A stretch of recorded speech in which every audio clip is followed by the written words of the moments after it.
Muita gente vai assistir esse evento gravado, que tem acontecido, né? O pessoal tem problema de agenda, dificuldade de entrar. Tinha mais ou menos 30 pessoas já registradas, né? E muitas entram de última hora. Então. Jonatas, prazer. Ellen, não conheço vocês ainda pessoalmente. Guilherme, bem-vindo ao Risk Leap. Né?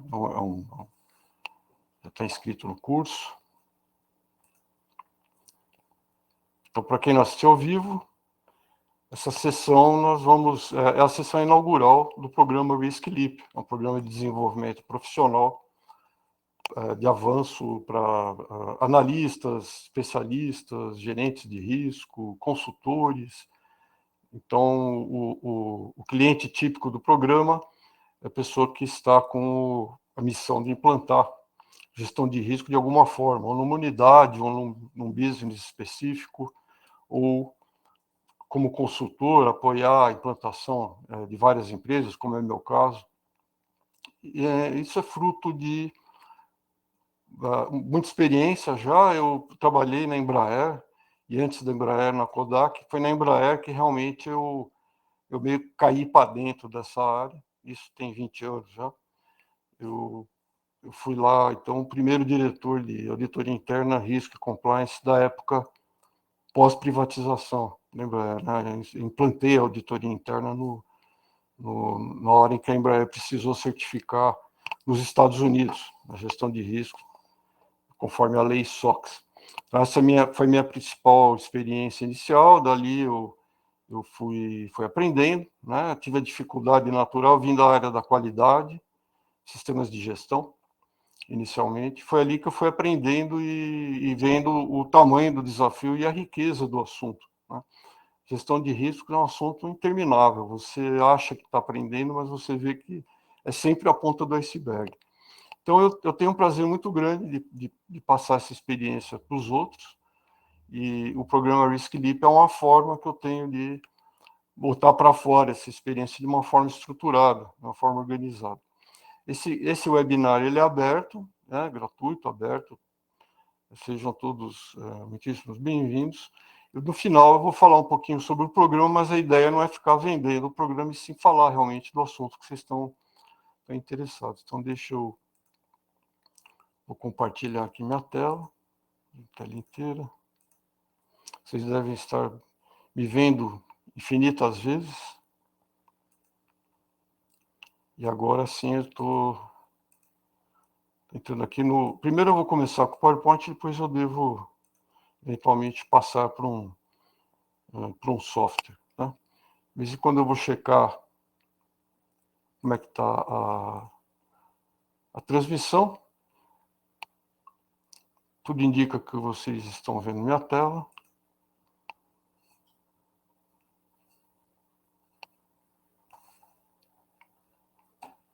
Então, o título desse workshop, desse webinar, ele é evidentemente provocativo, né? Porque que a gestão de riscos corporativos ou a gestão corporativa de riscos, o famoso ERM, Enterprise Risk Management, está fadado ao fracasso. Não é uma opinião só minha, é uma opinião que é compartilhada por bastante gente boa, autores, pensadores da área de risco. E, evidentemente, eu tenho bastante instrumentos e evidências para colocar a coisa dessa forma. Mas, para mim, o principal fator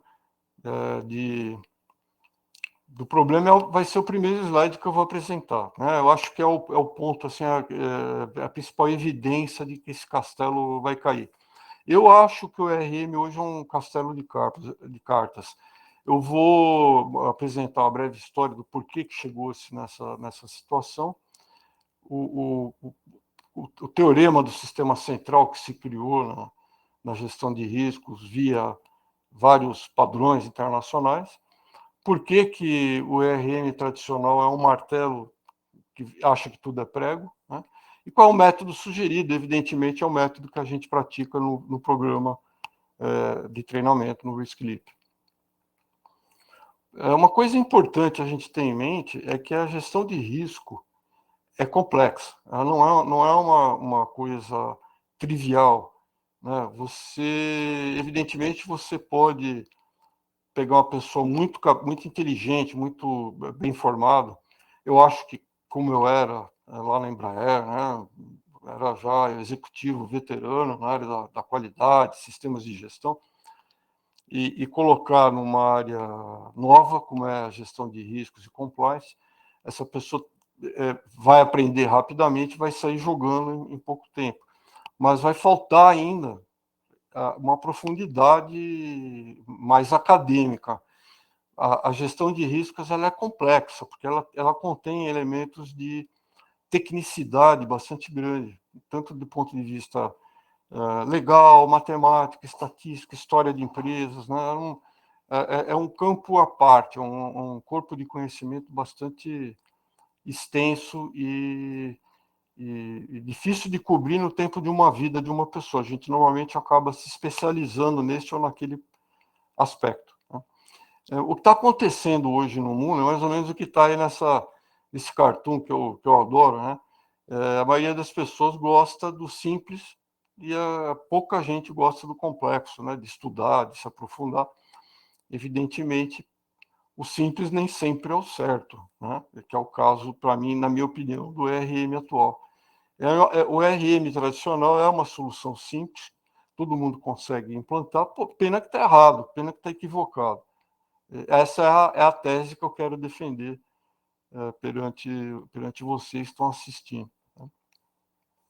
Para mim, se eu fosse vender hoje essa tese, ou seja, se eu dissesse que chegar para o meu cliente ou para o meu diretor, para o presidente da empresa, né, explicar por que eu acho que o ERM tradicional, e aqui vou fazer um parênteses, a gente vai falar mais sobre isso, mas o ERM tradicional é baseado em matriz de risco, análise qualitativa, é uma avaliação qualitativa da importância do risco e mapas de calor. Né?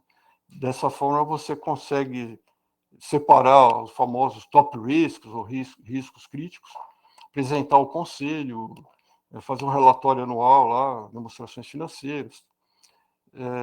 Esse mundo simples, né, na minha cabeça, ele é uma ferramenta razoavelmente fácil de implantar. Ele está condenado, porque o sistema de disclosure, ou seja, de reporte, não do risco em si, mas o reporte de sustentabilidade, o reporte de demonstrações financeiras, está mudando rapidamente. O IFRS é o padrão europeu de reporte contábil e ele criou o novo padrão de reporte de sustentabilidade que deve substituir, inclusive no Brasil, o Brasil já adotou o IFRS, deve substituir os relatos de demonstrações financeiras e integrado com a sustentabilidade que são atualmente publicados. Nós temos até início de 2026. A partir do ano de 2026, quem começa a emitir relatório anual tem que mudar. Né? Deixa eu ver se está todo mundo na mesma página aqui. Pessoal, vocês estão conseguindo acompanhar? Marcos, prazer em tê-lo com a gente. Bárbara também. Todos os Risk Leapers novos. Vocês estão conseguindo ver minha tela bem? Está tudo certo? Só para ter um feedback. Ok, beleza. Obrigado. Vamos voltar aqui, então. Então, se eu tivesse que explicar isso para alguém de fora, um executivo, um cliente, né, eu colocaria o IFRS na mesa. Olha, o que você entende desse texto? Né? Eu entendo que o quantitativo é mais importante que o qualitativo. Né? E existem, inclusive, disposições específicas sobre como prover a informação quantitativa. O IFRS está dizendo assim, o ideal é o quantitativo, na medida em que a empresa tem meios, né? Ela coloca da forma de without undue cost and effort, mas isso quer dizer, desde que isso não seja um peso relativamente excessivo, né? Mas a empresa deve considerar realmente o uso de informação quantitativa, ou seja, quando você tem que explicar o impacto dos riscos de sustentabilidade, né? Ele chama de Sustainability Related Risks and Opportunities. você tem que explicar isso de uma forma material, né? Ou seja, você está dizendo que risco é aquilo que pode afetar a decisão de um investidor ou de um financiador em relação à empresa, né? E que você tem que reportar a materialidade desses riscos para o cash flow e para o balanço da empresa futuro, né? Para o próximo período, etc. Acabou aquela história meus top risks são esses, porque no mapa de calor aqui, um ficou vermelho, o outro ficou amarelo. Na minha opinião, isso daí vai ser insuficiente e totalmente inadequado. Então, a gente tem que se preparar para esse mundo que está chegando. Essa é a minha opinião. Se você olhar para a história do ERM tradicional, aqui eu vou pedir DataVenia para entrar num outro aplicativo que eu uso, que é o Sketch. Acho que dá para ver melhor, né? Eu consigo aqui administrar aqui o tamanho das coisas melhor, tal. Então, vamos fazer uma breve história do ERM tradicional. Até mais ou menos 1980, 81, o âmbito da gestão de risco foi muito específico em políticas públicas e instituições financeiras, que incluem bancos, seguradoras, asset management e outras instituições que lidam com dinheiro, basicamente. Tá?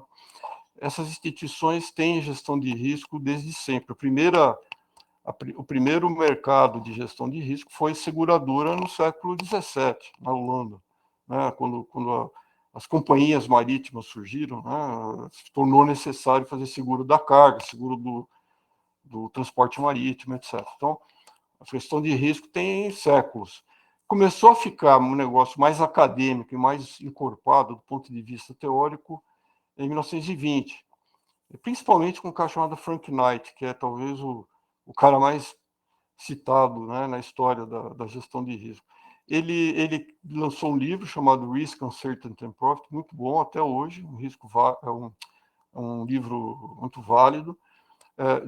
John Maynard Keynes, que é talvez um dos 2 ou 3 principais economistas da história, né, junto com Adams e talvez Milton Friedman, não sei, né, quem gosta dos economistas, Keynes foi talvez o mais importante economista da história. Né?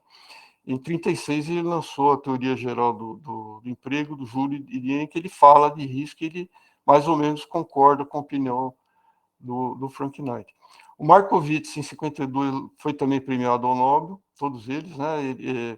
O Markowitz ganhou o prêmio Nobel em 80 e tantos, se não me engano, mas ele escreveu um artigo fundamental chamado Portfolio Selection, que ele mostra como você tem uma carteira de investimentos, reduz o risco geral. Né? Então, ele aplicou a teoria do limite central à gestão de investimentos, totalmente voltado para a gestão de risco. Né? Como vocês sabem, quem trabalha com investimentos tem que entender muito profundamente a teoria de probabilidade. Em 88 saiu a Basel I para os bancos e para as instituições financeiras em geral.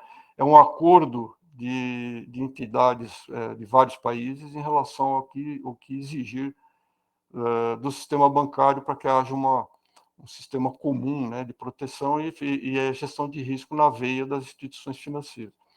E em 92 surgiu um documento extremamente importante para todos, não só para bancos, que é o COSO, Internal Control Integrated Framework, revisado em 2013. Esse documento já passa a ser importante para todos nós que não viemos ou não atuamos somente em instituições financeiras. Paralelamente, está rolando outra coisa aqui, tá ficando também mais estruturada a análise probabilística, né, que é a base da análise de risco, principalmente quando ela está complementando uma decisão. Então, existe a análise de risco pura de uma aposta, por exemplo, né, de um jogo ou de qualquer situação estatística, né, você pode falar em risco. Mas quando você tem uma decisão atrelada ao risco, entra a psicologia, entra aspectos humanos. E aí, a partir de 33, a academia começou a aprofundar o estudo dessa relação entre risco e análise de decisão. E aí vieram os dois caras né? Um deles ganhou o prêmio Nobel, o outro não ganhou porque já tinha morrido, que é o Daniel Kahneman. Daniel Kahneman deve ser conhecido de alguns de vocês pelo livro Pense Rápido e Devagar, né? Dois sistemas diferentes de tomada de decisão. O Kahneman e o Tversky têm um artigo, né, um paper, Prospect Theory, que é seminal, ele é fundamental. Ele estabeleceu a base dos aspectos psicológicos que fazem os agentes econômicos decidirem, considerando o risco. Fundamental essa leitura.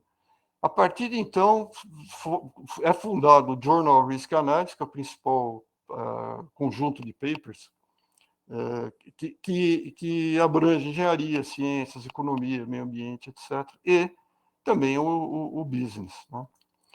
Ok, tudo isso aqui posto, bastante acadêmico, bastante legal, interessante, pena que, né, a governança das empresas ainda não estava exatamente preparada para lidar com riscos que têm componentes diversos, não somente o lado técnico, né? Porque todo esse ambiente acadêmico, esse ambiente macroeconômico, ele tem muito de teoria. Tá? Então, em termos de teoria, está tudo muito bem embasado. A gente sabe hoje quais ferramentas estão disponíveis, como usar, etc, etc. Porém, tudo gira em torno de governança das empresas, gira em torno de como as empresas são de fato controladas. Né? E nós tivemos, então, vários eventos de desastres corporativos no início dos anos 2000. Essas três, particularmente, a Enron, a WorldCom e a Tyco, foram as maiores. Né? Se não me engano, a WorldCom foi a principal falência até hoje, se não me engano. Mais do que Enron, até em termos de valor. Né?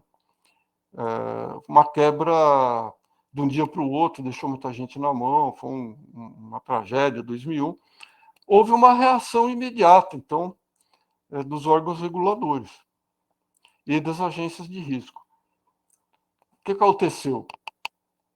As Big Four estavam juntas, evidentemente, na parada, né?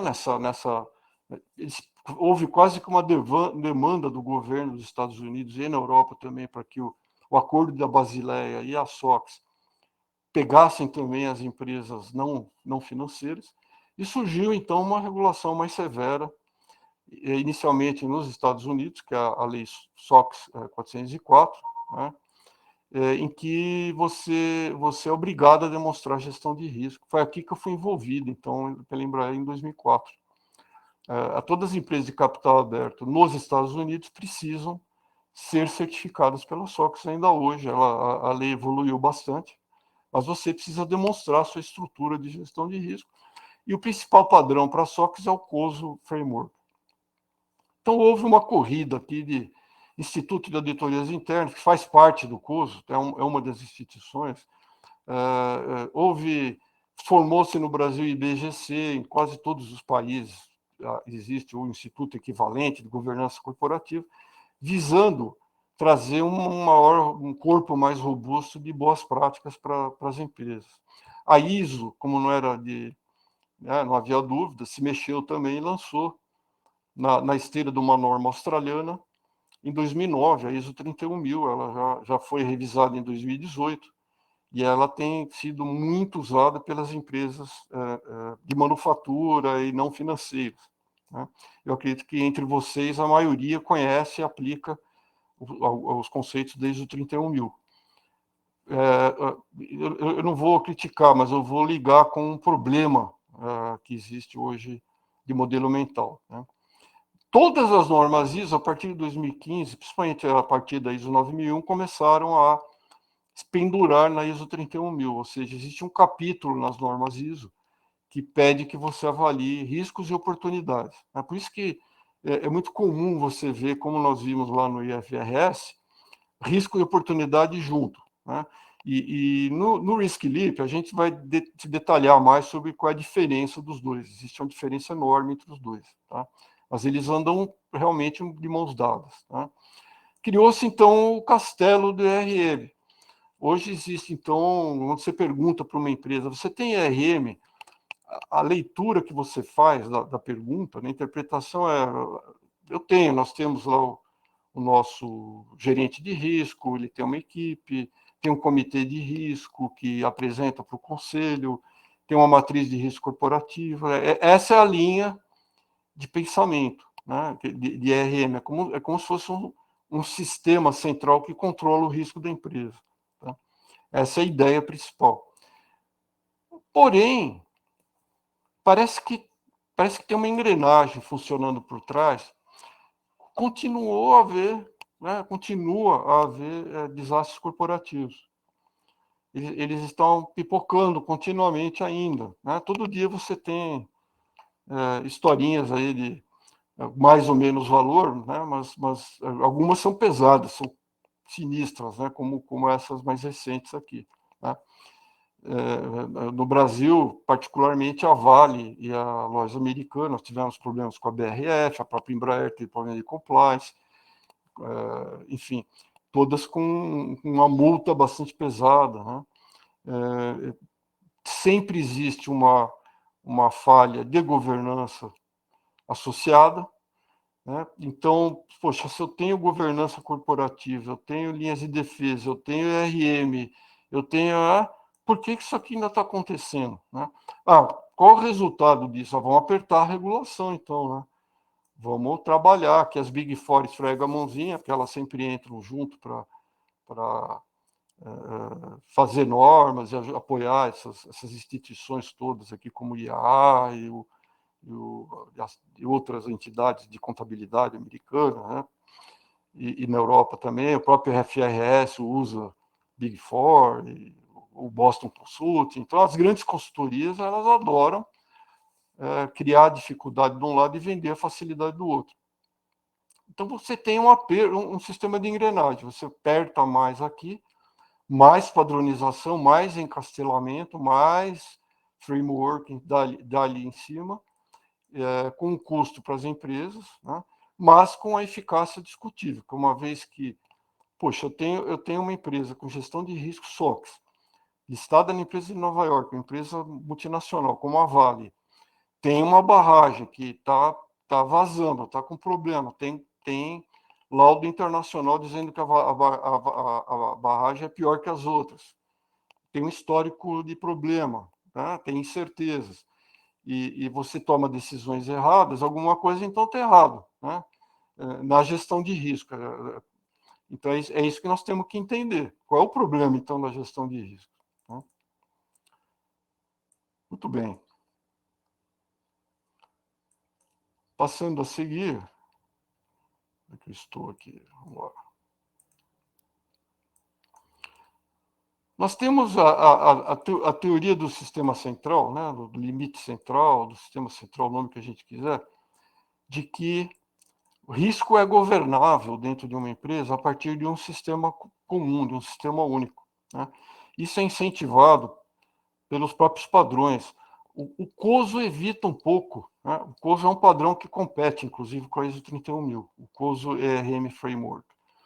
Ele compete com a ISO 31000 e ele evita um pouco esse termo. Né? Já a ISO 31000, ela não pode evitar, porque a ISO tem isso como um padrão, ou seja, tudo é sistema de gestão. Presume-se que eu posso, em tese, auditar, né? A auditoria interna pode verificar se esse sistema de gestão está funcionando ou não. E fica um negócio meio incestuoso, né? A cobra fica mordendo o próprio rabo, porque tudo passa a ser se o meu sistema de gestão está funcionando bem ou não, e não se ele está entregando o valor que o conselho ou os próprios diretores esperam desse sistema. Né? Eu coloco até em aspas a palavra sistema de gestão. Eu, particularmente, sou bastante cético em relação à capacidade de você ter um sistema central. Né? Nós investimos muito em software para fazer um sistema central, mas acabamos não conseguindo usar esse sistema, que é legal, é bacana, é um cadastro interessante, mas devido à complexidade e à diversidade muito grande, principalmente em empresas de grande porte, né, cooperativas, empresas de manufatura complexas, você meio que fica com a areia escoando pela mão, né? Então, de alguma forma, nós precisamos mexer nesse modelo mental, abandonar, descurtir, desapegar